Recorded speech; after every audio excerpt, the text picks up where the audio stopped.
अब मैं कुछ आयतें जिनको आपके सामने रखता हूं।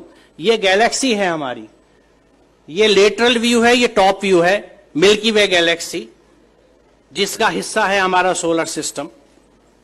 ये उसका स्केच है, एग्जैक्ट पिक्चर नहीं है। इस गैलेक्सी के अगर आप डायमेंशंस देखें तो एक बाजू से दूसरे बाजू 1,00,000 नूरी साल यानी 1,00,000 लाइट ईयर्स का डिफरेंस है, डिस्टेंस है इस हिस्से से उस बाजू तक।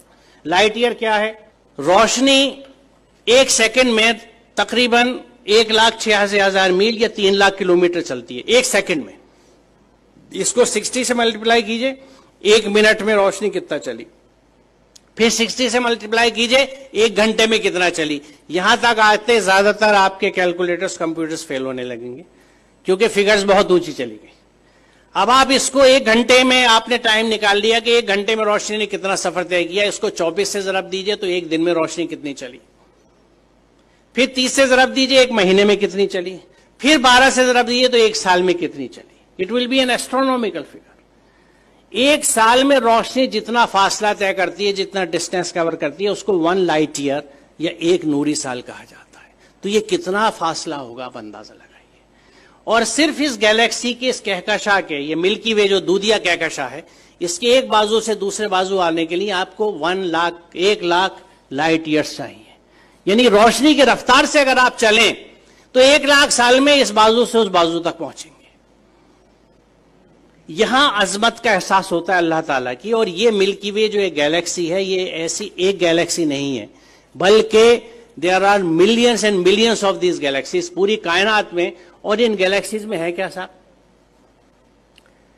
सितारे जिनकी डिफरेंट लाइफ साइकिल्स हैं, अगर आप स्टार्स की पढ़ें, या प्लैनेट्स जो उनके चारों तरफ घूम रहे हैं। सबसे बड़ा सवाल ये आता है कि ये रुके हुए कैसे हैं? रात में जो आसमान हमें इतना अच्छा दिखता है, उसमें तारे नजर आ रहे हैं, चांद नजर आ रहा है, ये रुके हुए कैसे? What is holding them? वो क्या चीज है? वो कौन से कुव्वतें हैं? आज हम जानते हैं कि ये इलेक्ट्रोमैग्नेटिक फोर्सेस हैं जिनके बैलेंसिंग से इनको हमने रोक रखा है। It is just phenomenal.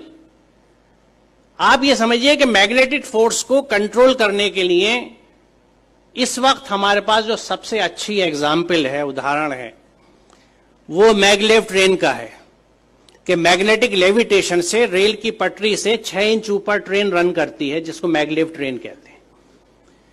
उस मैग्नेटिक लेविटेशन से एक ट्रेन को सिर्फ हमने 6 इंच ऊपर उठाया है।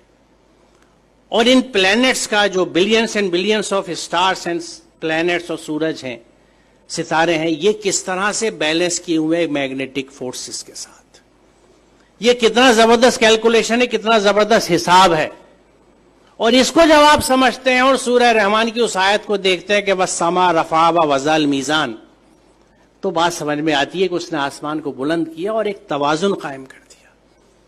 तवाजुन की अहमियत की वजाहत है, क्योंकि आप इमेजिन कीजिए, मुझे नहीं पता, मैंने बचपन में खेल खेला है, उसका जिक्र मैं हमेशा इस तकरीर में अपनी करता हूं कि मैग्नेट से जब हम लोग छोटे थे तो हमारे पास वो मोबाइल फोन्स नहीं थे या स्मार्टफोन्स नहीं थे जो आज आप लोगों के पास है। हमारे पास क्या होता था? टूटी हुई चूड़ियां होती थी, सिगरेट के पैकेट होते थे, माचिस की डिब्बियां होती थी, माचिस की तीलियां हुआ करती थी, और इन चीजों से हम खेल डिवाइस किया करते थे अपने लिए। तो मैग्नेट से हम जो एक खेल डिवाइस करते थे, और वो घर से जल्दी से किसी तरह जब अम्मी की नजर बचती थी सुई उठा लाते थे या आल पिन ले लेते थे अब्बा के ड्रॉज में से कि कागज के ऊपर पिन रखी और नीचे मैग्नेट रख के उसको घुमाना शुरू किया तो ऊपर से वो सुई घूमती थी। अब इस सुई को अगर आप बीच में रख के दोनों साइड मैग्नेट रख लें तो जिधर मैग्नेट का फोर्स ज्यादा होगा सुई उधर भागेगी। एक स्टेज ऐसी आएगी कि सुई बीच में कांपती सी रहेगी, ना इधर जा सकती है ना उधर, क्योंकि यहां पे दोनों फोर्सेज एक दूसरे को न्यूट्रलाइज कर रहे हैं। इधर की मैग्नेटिस की ताकत, इधर की मैग्नेटिस की ताकत एक दूसरे को न्यूट्रलाइज कर रही है, नलीफाई कर रही है, वो सुई बीच में ट्रैप्ड है। अब आप इसे इमेजिन कीजिए कि अगर आप ऐसे ही 2 मैग्नेट ऊपर नीचे रख लें और उस कागज को निकाल दें तो 4 मैग्नेट के बीच में हैंग कर जाएगी नीडल। बड़ी मेहनत करनी पड़ेगी इसको बीच में हैंग करने के लिए, एक सुई को। अब इमेजिन कीजिए इस यूनिवर्स को जिसमें कितने millions and billions of planets इसी मैग्नेटिक फोर्सेस के इंटरप्ले की वजह से, एक बैलेंस की वजह से हैंग कर रहे हैं। जो इसको समझ सकता है वो खालिक की अजमत को समझता है, वो परमात्मा की महात्मा को समझ सकता है, महानता को समझ सकता है, अल्लाह ताला की अजमत को पहचान सकता है। और उस वक्त वो कन्विंस होता है कि जब इस पूरी कायनात में अल्लाह के कानून चलते हैं तो मैं उसके कानून को किस तरह से एक जुज़दान में लपेट के बिना समझे ऊपर रख सकता हूं और उसको फॉलो नहीं करता।